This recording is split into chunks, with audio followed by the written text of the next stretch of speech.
Hello everyone, back to the channel, and today I'm going to be talking about the best and worst Kamen Rider movies. I'm going to be going through each category of Kamen Rider movie, which is the crossovers, the summer movie, V-Cinema, Superhero Taisen, and miscellaneous. I'll go through each category, give some honorable mentions, and then my pick for best and worst. And at the end I'll talk about Shin Kamen Rider. So without further ado, this is the best and worst Kamen Rider movies.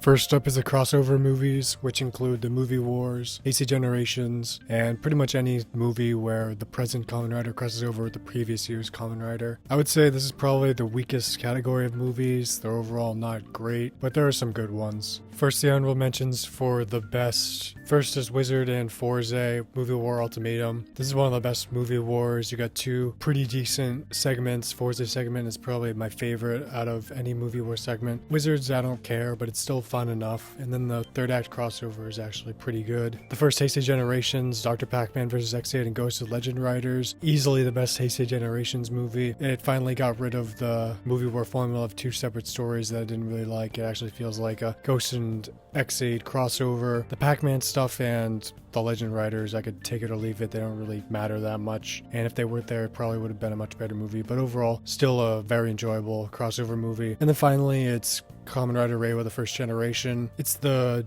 01 and Geo crossover. It's not really too much of a Geo crossover, but it plays heavily into 01 and Aruta's backstory, which I really like, and it's a very well done movie. But my pick for the best Kamen Rider crossover movie is Gaiman Wizard, the Fateful Sengoku movie battle. This is the best out of all of them, simply because you got two great stories. Wizards is an actually satisfying epilogue to the series, and Gaiman's is just an interesting isekai story. And what I like most about it is that it has the most cohesive crossover between the two in the third act, where most of the movie wars feel like they just appear in the same location to fight the same villain for whatever reason. It actually feels like it was built up to them having to cross over and actually has like a reason for them to cross over, and that's what I like most about it. So that's the best crossover movie in my opinion. Now my honorable mentions for the worst crossover movie. First is Ghost and Drive Movie Wars Genesis. And this is just disappointing to me because they got rid of the two storylines in this one, but it feels like the Drive characters are completely superfluous. It's a completely ghost focused. They even bring back the Roy Mutes for like 5 minutes and then kill them off right afterwards. It's so disappointing, and in my opinion it's a bad crossover when one of the teams is preferred over the other one, and that's obviously true with this movie where it's a ghost movie and then Drive characters just so happen to be there. Next is Heisei Generations Forever, which is just another super disappointing one. It kind of redeems itself in the third act. Like the last 30 minutes are actually incredible, but like 75% of this movie is complete garbage. It's so bad. It's a weird meta story. It focuses on characters that I don't care about at all, but the last 30 minutes are so good and what I expected most of this movie to be. And I mean, if you want to check out Heisei Generations Forever, literally just watch the last 30 minutes because everything before that is complete garbage. And lastly, I'm going to talk about the first movie war, Double and Decade Movie War 2010. And I don't think this is a bad movie war. It's just super disappointing because this is the finale of Decade in it. And it just felt like it wasn't built up at all. Like, I know there was a lot of trouble behind the scenes for Decade, and this just ended up being the finale, and it's just so disappointing. As a movie war, it's pretty decent, but as the finale of Decade, it's terrible.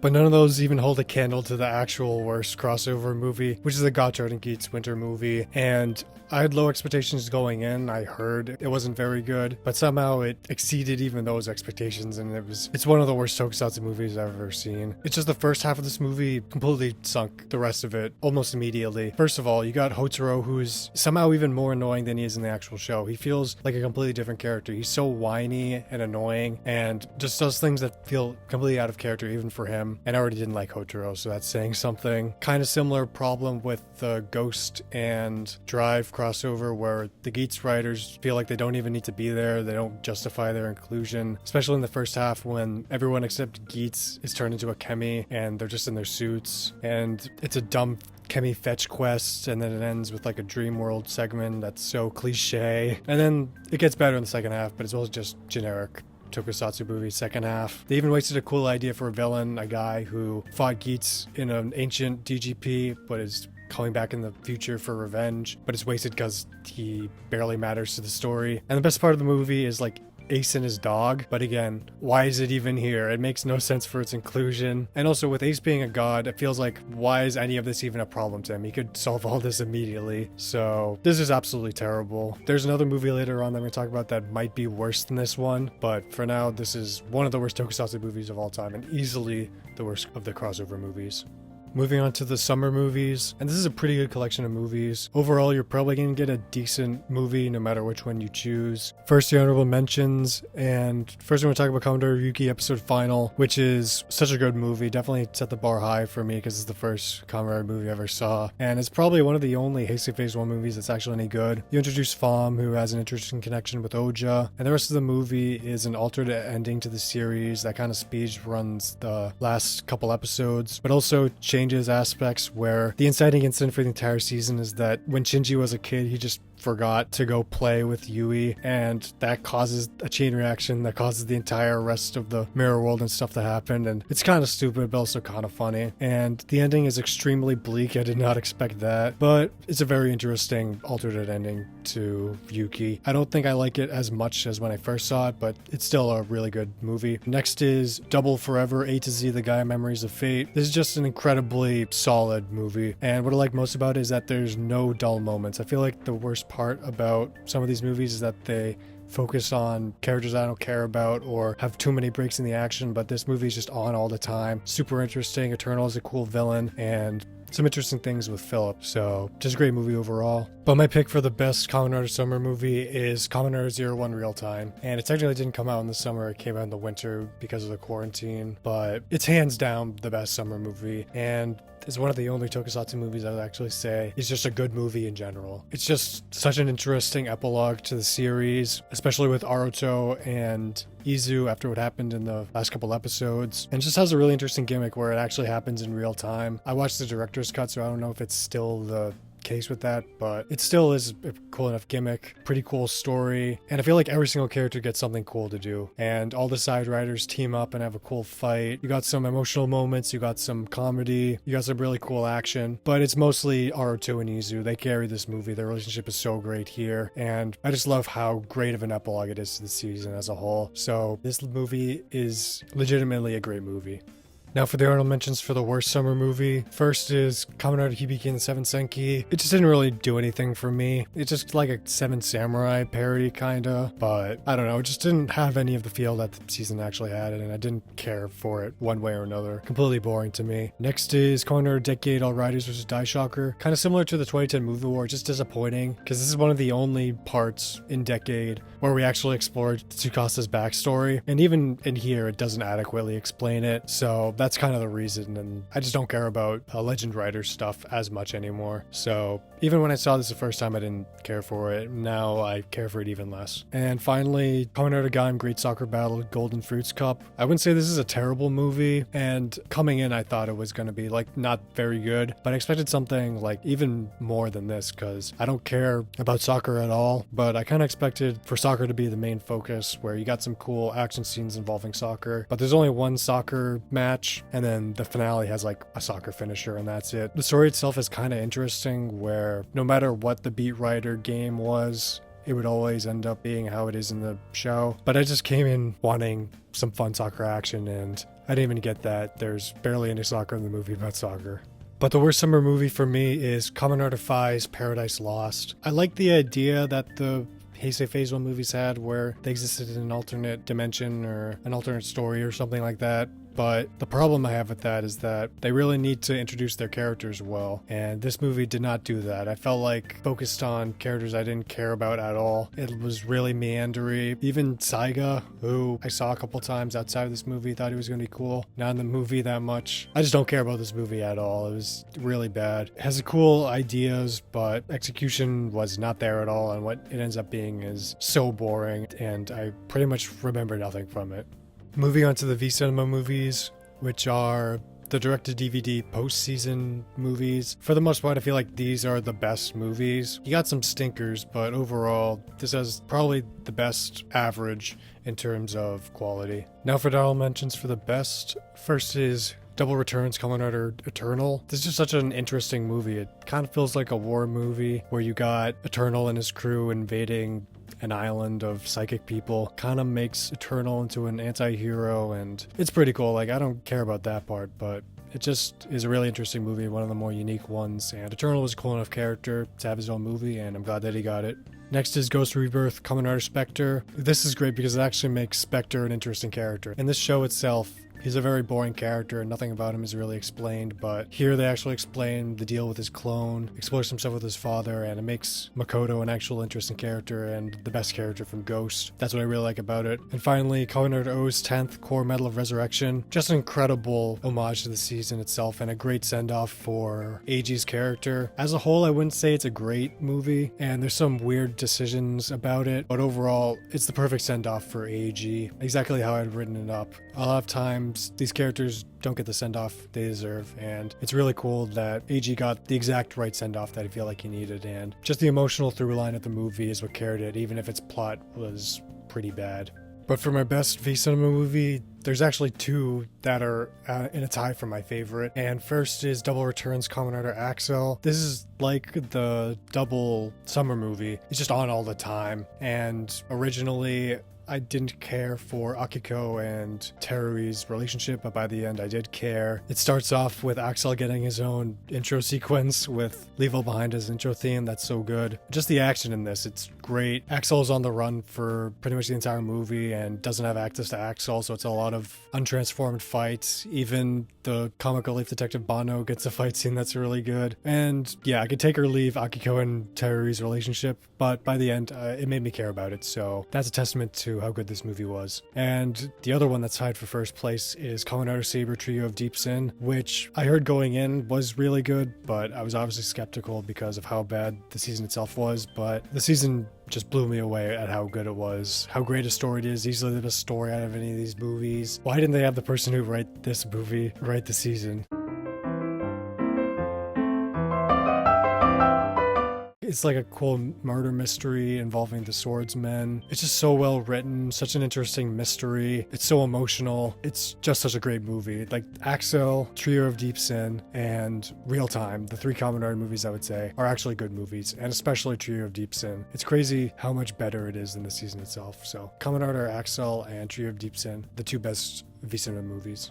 Now for the honorable mentions for the worst V-Cinema movie. First is Kamen Rider Paradox with Poppy. And this isn't a bad movie by any stretch, it's just very unmemorable. I don't think Paruto or Poppy are interesting enough characters to carry a movie. And just some of the stuff they did with like evil Paruto and bring Masamune Dan back from the dead, I just didn't really like. It's not a terrible movie, but just incredibly boring to me. Next is Kamen Rider Cross, which I'm just disappointed that this movie exists at all. It completely undoes the ending of Build, which sucks. That's what I hate most about this movie. They make it so that Volto survived the ending of Build, so Sento's and Ryuga's sacrifice at the end didn't mean anything. And then the villain is just Volto again, pretty much. It's Volto's brother. They even brought up an interesting point about the writers' fight having an impact on civilians, but again, the show doesn't really show many shots of the public, so that's kind of weird too. So just this movie existing at all is just horrible. It's just ill-conceived because it just completely undoes the ending of Build. And finally, Kamen Rider Geats Yamato Awakening. Like Poppy and Paradox, it's not a terrible movie, it's just extremely disappointing because there's a bunch of interesting characters from Geats that could have gotten their own V-Cinema, and instead we get one that focuses on like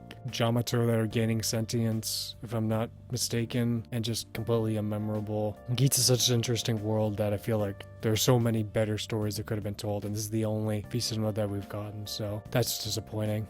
But the worst V-Cinema movie and in contention for the worst tokusatsu movie ever is Gam Gaiden Kamen Rider Baron. This is just a problem of tonal whiplash. The plot is just a Prince and a Pauper story involving Baron. Not only am I not a huge fan of these type of stories anyway, it's already been done in Kamen Rider and Kamen Rider Blade and done way better. So you're already doing a story that you already did earlier, and the absolute worst part about this movie is how much tonal inconsistency there is, because overall it's a goofy story with this Baron lookalike being really goofy and getting into funny antics, but Baron himself his focus is about his backstory with his dad, which is incredibly dark, one of the darkest parts in any Kamen Rider movie I've ever seen, and they have it alongside these goofy shenanigans. It makes absolutely no sense. Like Cross, this is just an ill-conceived movie. Why do you have one of the goofiest movies from Kamen Rider, and in it you also have Baron's dark-ass backstory? It makes absolutely no sense. I don't know what they were thinking with this one, and that just makes this completely awful. Add into that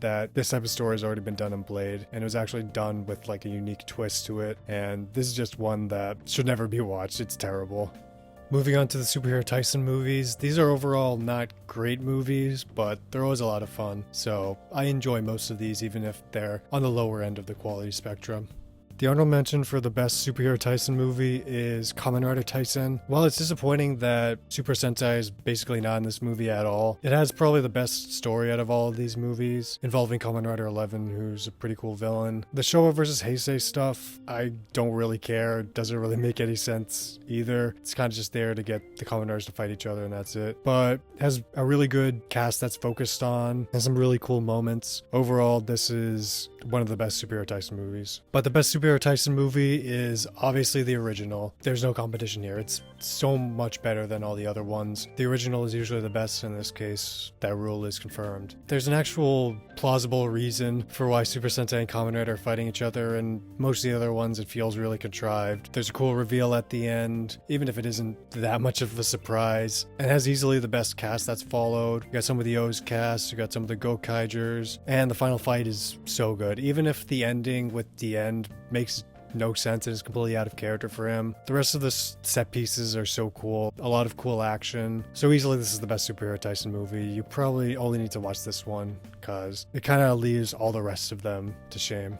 The honorable mention for the worst Superhero Tyson movie is Cho Superhero Tyson. It's just disappointing because after two Superhero Tyson movies, which were only focused on Kamen Riders, they finally bring back Super Sentai in the mix, and it still feels like they're sidelined. They really don't feel like that big a part of this movie. Add in that it's mostly an X-Aid movie with its heavy emphasis on video games and focusing on the X-Aid cast. The Go Rider stuff is super weird and feels kind of out of place. It just has the least interesting characters that are followed, so it's just disappointing that they bring back Super Sentai to the mix and they still don't really do anything. It's mostly a glorified X-Aid movie. But the worst Superhero Tyson movie in my opinion is Superhero Tyson Z, and it's mostly because I don't really care about Space Sheriff. Both times when I watched this movie, I had no idea what Space Sheriff was. Maybe if I watch it now that I've actually seen a little bit of Space Sheriff Gavin, I like it more, but that was one of the reasons why I didn't like it. Second reason is that the reason why they're fighting is over a misunderstanding, which is always the most annoying reason for them to fight each other in these crossovers. Add in that Yellow Buster from Go Busters is pretty much the main character, and I don't like her that much. I don't really remember much of the characters who show up in this one. It's just the least memorable, mostly because I don't know too much about Space Sheriff. And like I said, maybe if I watch it now that I know about Space Sheriff, I like it more, but as of now, it's the worst Superhero Tyson movie.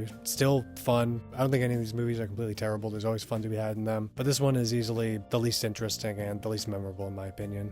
Finally, we have the miscellaneous category, which is pretty much just the Cho Denno movies, but there's a couple other ones that don't fit into other categories. Overall, this is probably the most disappointing, but still a couple good ones here. Now for the honorable mentions of the best miscellaneous movie, and first I'm going to talk about Cho Denno and Decade Neo Generations, The Onigashima Warship. This is probably the best Cho Denno movie, which isn't saying much because I don't think they're very good, but this one is the most entertaining, especially now that I know a little bit more about the Legend of Momotaro, and this makes heavy reference to it. It's just really fun. The Imogen are really great here. Decade is kind of just in a cameo role, it just shows up at the end, but overall a lot of fun to be had, and it's just entertaining. Not great, but just entertaining. Finally, Saber plus Zenkaiger Superhero Senki, which is pretty much the spiritual successor to the Superhero Tyson movies, and if you compare it to the Superhero Tyson movies, it's on par with the first one. It's really good because not only is it a great celebration of the 50th year of Kamen Rider, the 45th Super Sentai, but also just a celebration of Shotaro Ishinomori in general, and that's just great. I haven't seen this movie since it came out, and I remember loving it, and I still remember a lot of the cool moments, especially the Akiva Ranger showing up, which is really cool. If you like the Superhero Tyson movies, you'll definitely like this one. The best miscellaneous movie is Saraba Kamen Rider Den-O Final Countdown, and it's just a great send-off for Yotaro's character because his actor got way too famous, so they were never able to bring him back. So I'm glad that they have this movie that closes the circle on his story. Really interesting villains. Chodeno is introduced here, which I think this is the best appearance of Chodeno. Just a great movie overall, and the last time we see Rotaro in a meaningful role. So that's just great. Definitely the best Den-O movie, and definitely the best movie involving Chodeno. Now I'm going to talk about the honorable mentions for the worst miscellaneous movie. First, I'm just going to talk about the Chodeno trilogy in general, because I don't think any of the movies are that good. The best is definitely Episode Red, which focuses on Zeranos, and even then it's like mediocre at best. Second one focuses on Chodeno, which, as I said before, I don't care about Chodeno at all. Third one weirdly focuses on the end. Those two especially not memorable. First one a little bit memorable, but also not memorable at all. And finally, O's Den-O All Riders Let's Go Kamen Riders. This is my least favorite Kamen Rider movie for a while, especially when I last saw it, because at that point I was sick of Legend Rider stuff, and not only is this a Chodeno movie, which I don't like, it's also focuses on stupid filler characters I don't care about, and it has Legend Rider stuff, which mean nothing to me now. So that's just kind of the perfect storm. Not to mention, I feel like the fourth superhero Tyson movie did a better version of Shocker taking over the world than this movie did. There are some cool moments when all the writers show up at the very end. That's just kind of superficial. This movie just did nothing for me. But the worst miscellaneous movie is Den-O and Kiva the movie Climax Cop, and calling this a Den-O and Kiva crossover is really stretching it. Kiva pretty much just has a cameo role where he's only transformed, doesn't matter the plot at all. The main plot involves the Den-O crew becoming detectives, which is kind of ridiculous even by Den-O standards. It's not even that funny. It's not memorable at all. The only thing I remember about this is how stupid Kiva's inclusion is, and that's it. I don't really remember anything else. This is just a complete misfire, and I'm glad this wasn't the final Den-O movie that we got. Finally, I'm going to talk about Shin Kamen Rider, which is a movie I'm very mixed on. Coming in, I didn't really like Shin Godzilla that much. I just don't think I like Hideaki Anno's directing style at all. I just thought Shin Godzilla was boring, and that kind of followed into Shin Kamen Rider, because I know of the original Kamen Rider's origin story, but I'm not that deep into it. And this movie feels like it's missing the first 20 minutes. It just starts from him escaping Shocker. It doesn't have pretty much a first act at all, which I think hurts it a lot. The action looks really bad. It looks really rubbery, and it looks terrible. I don't know what they were thinking with the action, why they had to do like fully digital. The suits look really cool, like especially Ichigo, but just the action in general when it's just fully digital looks horrible, especially when it's in like broad daylight shots. And then they try to shoehorn in Kamen Rider Nigo in the third act, and it just doesn't fit at all. And it's not a terrible movie. It's still well done. It's well acted. Besides the action scenes, it looks really good. But if I wasn't a Kamen Rider fan, I wouldn't like this movie at all. And even as a Kamen Rider fan, I just think it's okay. And I saw a publication make a list of like the 20 best superhero movies of all time, and this movie was on it. I'm like, did we watch the same movie? This movie wasn't that good. I can think of 50 better superhero movies than this one. So I'm hoping the sequel's better, because this one's kind of just not for me. Mostly because like I feel like 20 minutes of the opening act is missing from this, and the action looked terrible. So it's a fine movie, but if I wasn't a Kamen Rider fan, I wouldn't have liked it at all. Thank you for watching, and hope you enjoyed the video. I've been rewatching the Kamen Rider movie since like 2023, so it's finally good to get this video done. This is probably going to be my last video on Kamen Rider for a while. I've kind of exhausted everything that I have to talk about, and they don't do well anyway, so this is kind of like the last hurrah for my Kamen Rider coverage for a while. I'm planning on my next video to be a season review of Gokaiger. I'm planning on rewatching it because its 15th anniversary is coming up next year, so I'll have a Gokaiger review, especially with Gojuju being really disappointing and also the last season of Sentai. I thought I'd look back on an actual good anniversary season. And lastly, a couple days before I recorded this, we finally got actual confirmation that Super Sentai is actually ending. It's being replaced by Project Red, which the first thing that come out of that is going to be a Gavin reboot. After I make my Gojuju review, once Gojuju ends, I'll make a video just about Super Sentai in general to commemorate, because even though it's ending a show going on for 50 years straight without really any hiatus, is insane, and I wanted to celebrate that. And once the new show comes out, I'll at least make a first impression of the first video and continue to make videos on it, probably review it once it's over. But I'm just hoping it's good, because Gojuju killed any hope I had in Sentai moving forward, and I'm happy to see something new. But it's still sad to see that Sentai is coming to an end, because it was a crazy run. So thank you for watching, hope you enjoyed. Feedback is always appreciated. Have a great day.